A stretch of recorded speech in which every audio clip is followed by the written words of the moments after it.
This episode of Dana Being Dana is brought to you in part by Dr. Lance Law and Dr. Mihaela Bogdanov at Comfort Care Family Dental. Hello and welcome to Dana Being Dana. I'm Dana Michelle and I'm thrilled you're with us.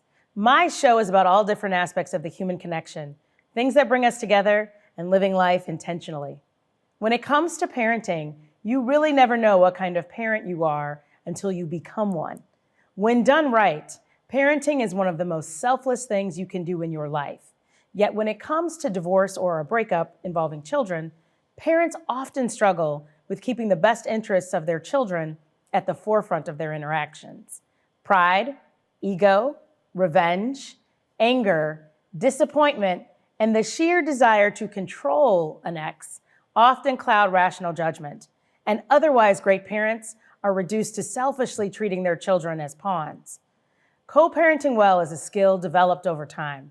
And joining me today is a former couple who seemingly have mastered this concept. They are the proud parents of 16-year-old twin boys, Mike and Marlo Gall. How y'all doing? Doing great. Wonderful. Thanks for having us. Thank you so much for joining me, because I think this topic about co-parenting is something that so many people are struggling with nowadays. Divorce is on the rise, breakups are on the rise, and just struggling to maintain, an amicable relationship to be able to co-parent. So we want to know, let's cut to the chase. What is the secret to co-parenting well? Yeah, there's no magic bullet, right? But I think first and foremost, you really have to drop your ego, right? You can't play the blame game, and you have to, own your part in whatever that dynamic is.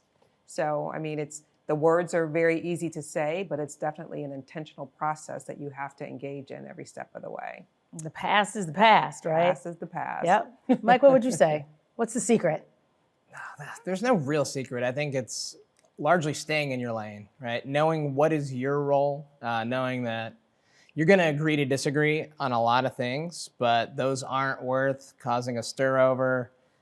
Sometimes Marlo wants to do things one way, I want to do it another way, and maybe when they're with me, they do it my way, and with her, they do it her way, and that's how we live.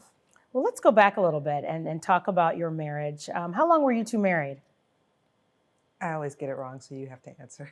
Oh, gosh. It depends on how you measure it, but I'd say about 12 years. 12 years? Yeah. Okay. Briefly tell us about your marriage and what that was like in the beginning. It was great. I won't speak for Mike. Well, kind of. I believe we firmly signed up for forever. We loved each other for all the right reasons, whatever that means. And we built on that. Our families today are still very closely engaged because we started off with something really strong and powerful and true. So, it was great for a while. And I think all marriages begin, kind of with those high hopes and that plan. And then for some reason or another, things change. Can you tell us a little bit about how things change? You described the end of your marriage as like the Cold War. So tell us what happened. Yeah, I think like a lot of relationships, people change, right? So when we met, life was pretty easy. We both were in entry-level-ish sort of jobs, not a lot of financial responsibilities. You get married, you buy a house, you're advancing in your career. We had twin boys on our second anniversary. Wow. Your life is somewhat turned upside down. And I think over the course of time, we lost us with a focus on the boys. And so over the course of time, I'd say, to some degree, we probably stopped liking each other. We were focused on that co-parenting, even at that point, and got to the point at the end where it became like you mentioned, more of that Cold War situation where we were just roommates.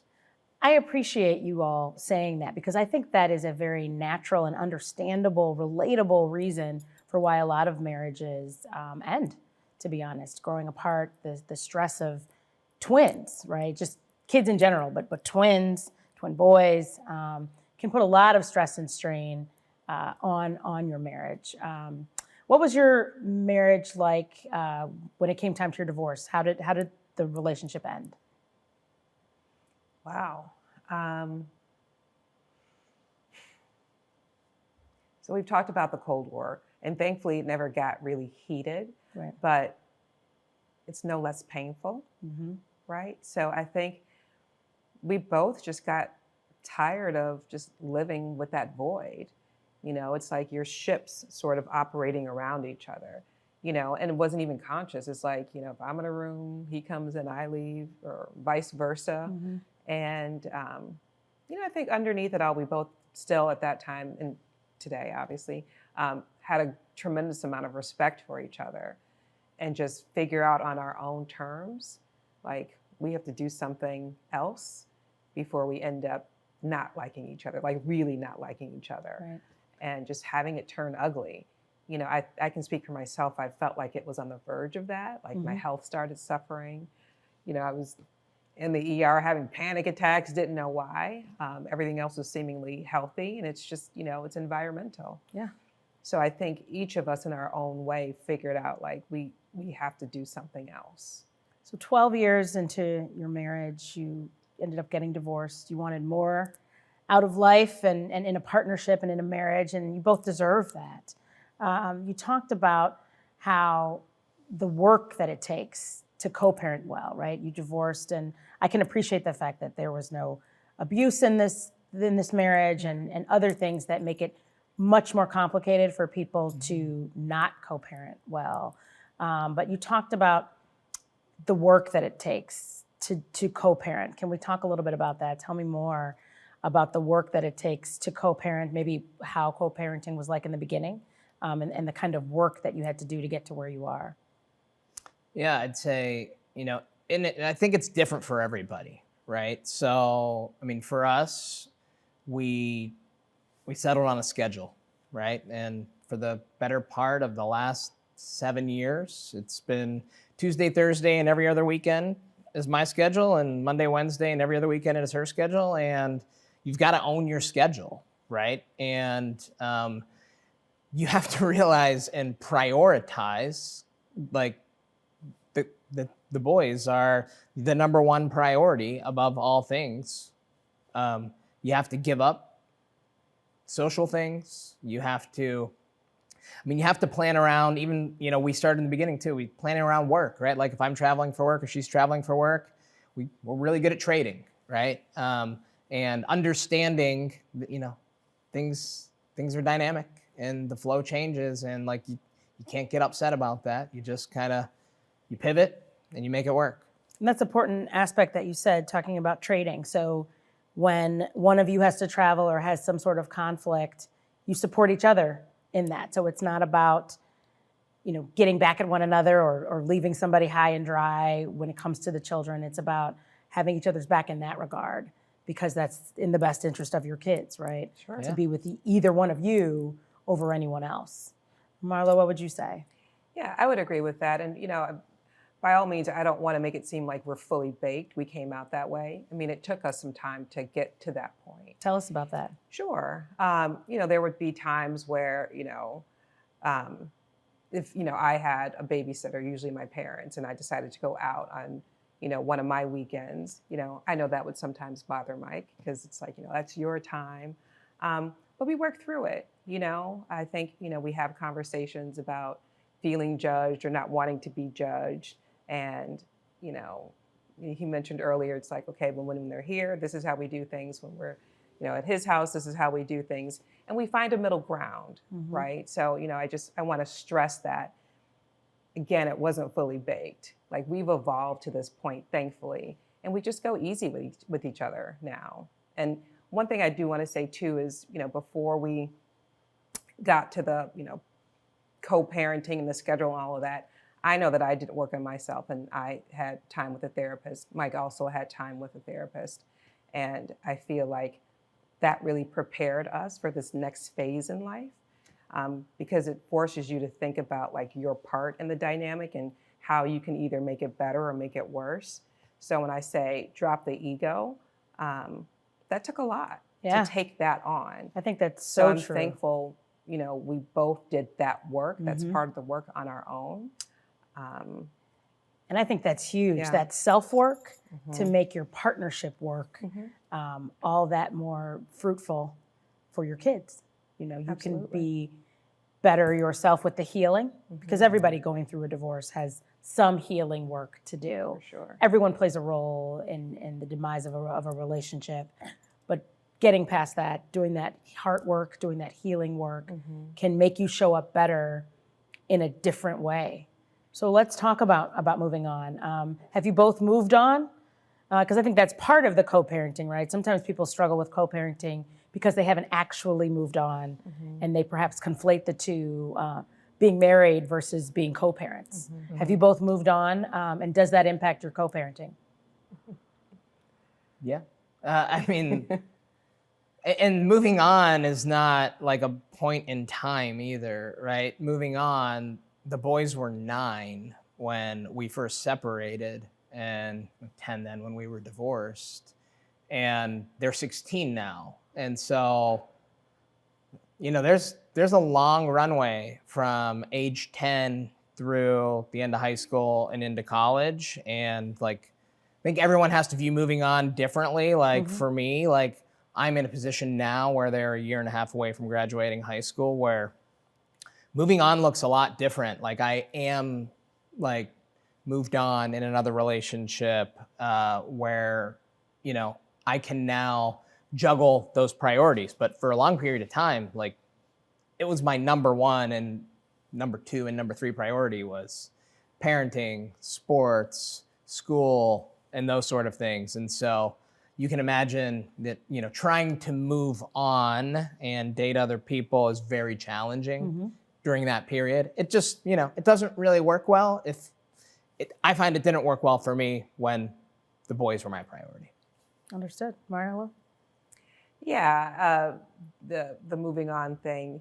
Yeah, I'm in a relationship now. I think one of the things I appreciate when we talked about how that could work in the future, we made an agreement that, before anyone comes around our children, they have to meet us first. The reason that works well for us is because we have such a healthy family village. His family, my family, they all sort of intermingle. That's a lot for someone new to take on. Right. So we just want to be very clear about boundaries and roles. This is the mom, this is the dad. You're welcome to participate in the dynamic. Just stay in your lane and respect your position. And we've both been fortunate to find people who respect that position. For me, I was able to sort of separate, this is my home life. And while I figure out my dating life, I can find that balance, right?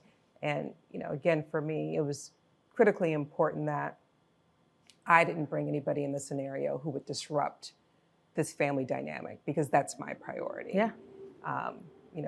People can come and go, but this family unit is forever. So it's important to me to make sure if I'm bringing anyone into this fold, they're going to be additive and not disruptive. That's great. So, that's where it is now. Well, thank you both. Thank you, Marlo and Mike, for sharing your story. And I hope that it is inspirational to others on their own journey.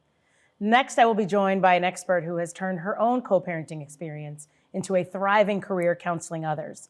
We will have tips for us all on becoming better co-parents. Don't go away. We'll be right back.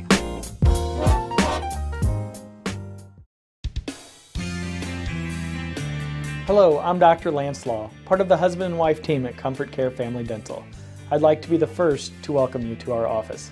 We strive to make every visit a relaxing and stress-free experience. The desires and needs of you and your family will be our primary focus in delivering the quality dental treatment you deserve.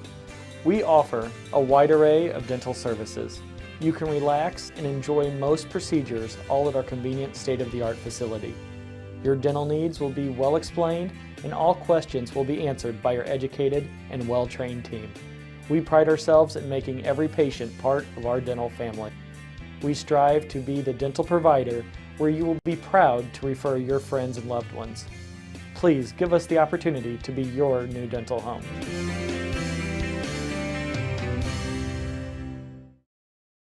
Stay in the know at home or on the go with NCTV 17 News Update.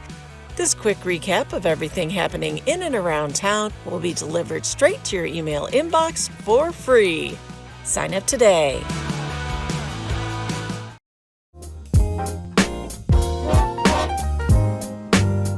Welcome back to Dana Being Dana. Joining me now is Rosalie Farnsworth, the founder of the CoParenting Collective, who has created a wonderful community focused on co-parenting well. Rosalie, thank you so much for joining me. You are incredible with what you're doing in the community and how you are inspiring people to be better co-parents. So Thank you, Dana. Thank you. And thanks for having me. Of course. So you watched Mike and Marlo in the earlier segment. What is this former couple doing right? Right off the top, I mean, I've been co-parenting for 20 years and they have the big three. They've got acceptance, they've got flexibility, and they treat each other with decency. Like they still see each other as human beings. And that's huge. Those are the top three. Repeat those again. I think those are great. Acceptance, in meaning that you can see that they accepted that their relationship was over. Right. Now it's time to move forward. And that's important. Of course, major. A lot of people just don't get there. They don't accept it. No, they don't. They keep nitpicking and keep arguing and stewing in the past, which I heard you touch on as well. The second one is flexibility. So they seem like they're really flexible in that it benefits the kids so that their needs are never not met. Mm-hmm. You know, they are flexible with their schedules and working with each other, like they said, for swaps and things like that. So there's flexibility, which is, you know, super important if you want to get it right. Mm-hmm. And decency. Yeah. You know, they see each other. And like she said at the very, you know, she said she knows that this is her forever family and Mike has her back. And that's important. You know, that's important, not to treat each other like, take each other for granted and treat each other like cyborgs all of a sudden and just go off and do your thing. And, you know, like almost robotic. It doesn't feel good for anybody, you know? And I think acceptance, decency, and flexibility. Yeah, I think those are so important and very critical. I think the acceptance piece is important to understand where you're at, you know, and grieve the loss of the marriage, and then what the co-parenting relationship can be, and being flexible in that, and just being kind to one another, being decent to one another. At one point, you made children together, and living into that, owning up to that. Now, you've been through your own co-parenting experiences. You said you've been co-parenting now for 20 years. What did your own personal experiences teach you, and how did you turn those into the Co-Parenting Collective?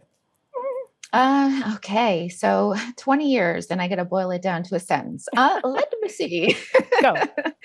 Well, I think, you know, what it taught me is that first of all, I made the right decision. So that's one of the big things, right? When you get divorced, you're just like, did I make the right decision? Did I just screw up everything and my child's whole life? But as time went on, it really came full circle that it was the right decision. And that's a big lesson to learn, and just be okay with everything and focused on your child. And, you know, not for nothing, I think it made me a better mother.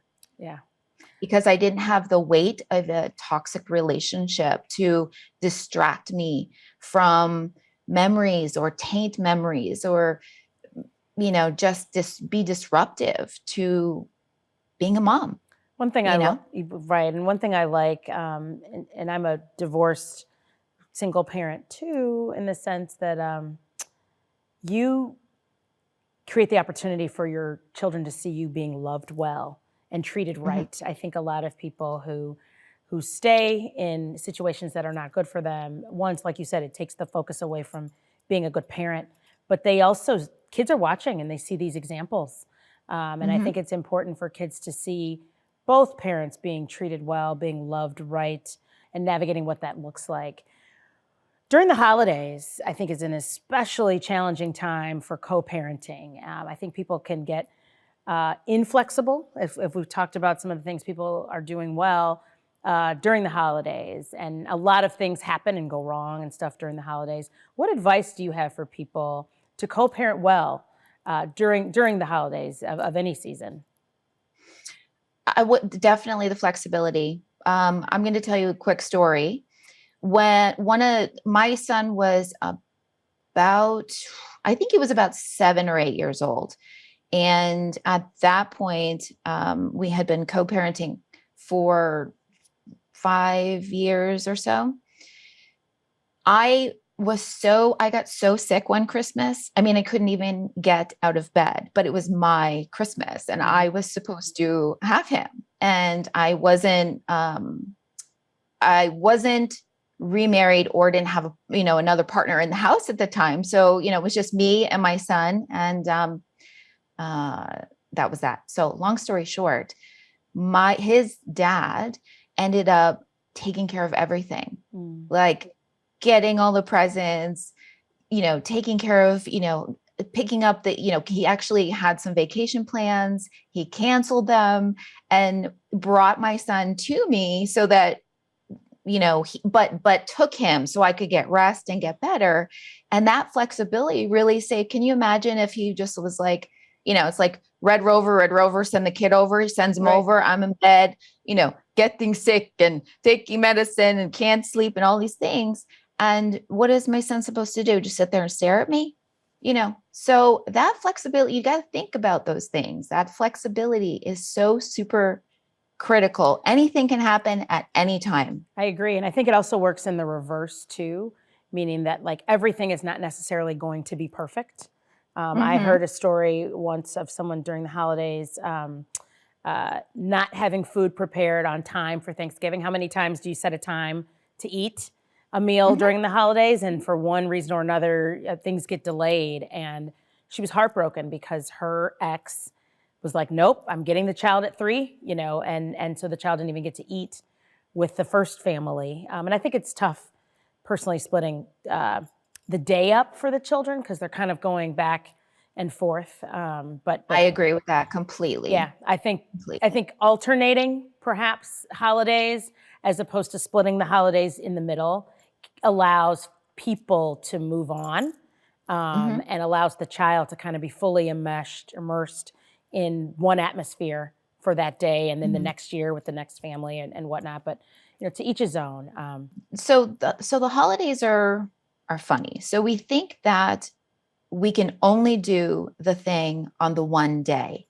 But the reality is that your kids have a week off of school. Yeah. Okay. So if it happens, if you eat the turkey on the Friday, you shouldn't be beating yourself up. Like no one, honestly, I'm 20 years removed from that first day, taking the first step towards co-parenting. But I can tell you, all that kind of stuff that you get stuck on at the beginning, I've moved through it. I've raised a whole human. None of it matters. Yeah. And I want people to know that it doesn't matter. Yep. It doesn't have to be that day. You can still create wonderful memories, the next day, the day before. And the beauty of separation or moving on is that you can create the holidays and traditions that are your own in the ways that you want, in the ways that feel good to you. Do what you all enjoy doing and creating that nuclear group. But some people are stuck. It doesn't have to be rigid. It doesn't have to be rigid. That's our whole message here. It just doesn't. Exactly. And let me tell you, the work that I do, I actually work with kids that are divorced, like teenagers will contact me. And that is the number one complaint is the rigidity. Yeah. Especially when they're getting older and they want a little more independence and a little more freedom, and they've got their friends now and, extracurriculars. Yeah, that's what ends up causing a lot of friction because the kids are like, they don't want to step on anyone's toes. They want their kids they want to be available to their parents, but they're also growing up in the middle of it. Yeah. So, the holidays can really put a lot of pressure on our children unnecessarily. Agreed. And I think it's not personal. So sometimes it's not. The kids just want to be with their friends or they want to be in something that's more familiar to them. And it's not preferring a parent over the other. But some people are stuck. What advice do you have for people who are stuck and or who find it impossible to co-parent with an ex? So anyone, if it's impossible, you know that it's really impossible. Like, let's say, you know, one of my clients pops to my head, and she has done nothing but bend over backwards to have her ex in her son's life, but he is so closed off, walled off behind that wall that like parallel parenting builds. And literally it's like, send the kid over the wall and then whatever happens. But it's impossible for her. Okay. Not because of her mindset. It is literally impossible. Her ex is not budging, has moved on. The wife isn't down for co-parenting, doesn't support it. So it's the two of them against her. And so she has accepted that. But I think people who think that it's impossible, that's a rare case. But I think people who think that it's impossible just aren't surrounded by the right information or the right people. Right. And what we listen to is who we are. And we have to make sure that there's a voice of reason in there somewhere. That part. That part. So you have to ask yourself, if you feel like it's impossible, you have to ask yourself, is it really impossible? Right. Take a look at your sister situation. Is it really impossible? Or are you looking at it from the mindset of it being impossible? Because I find that a lot of people, when I tweak their mindset a little bit, they sail off into happily even after. That's right. That mindset is everything. And that mindset tweak can make such a difference. If you don't have to be stubborn, and you can grow. We all have growing opportunities. We do. Thank you so much, Rosalie, for joining me. You're welcome. You are incredible. It can be devastating after the end of a relationship involving kids for people who once shared everything to pick up the pieces and move forward in co-parenting. Again, good parenting is selfless, and getting co-parenting right takes a lot of humility, priority of children, and forgiveness. While your breakup may not have been planned, that is not the fault of your children. Everyone deserves to move on in peaceful and healthy ways, because when exes are able to co-parent effectively, everyone wins, and your children deserve that. Thank you to my guests for sharing your stories, advice, and tips. And thanks to Comfort Care Family Dental for the smiles they keep. Hopefully you have been entertained, if not encouraged or inspired.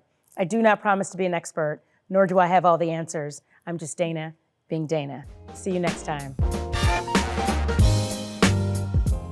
This episode of Dana Being Dana is brought to you in part by Dr. Lance Law and Dr. Mihaela Bogdanoff at Comfort Care Family Dental.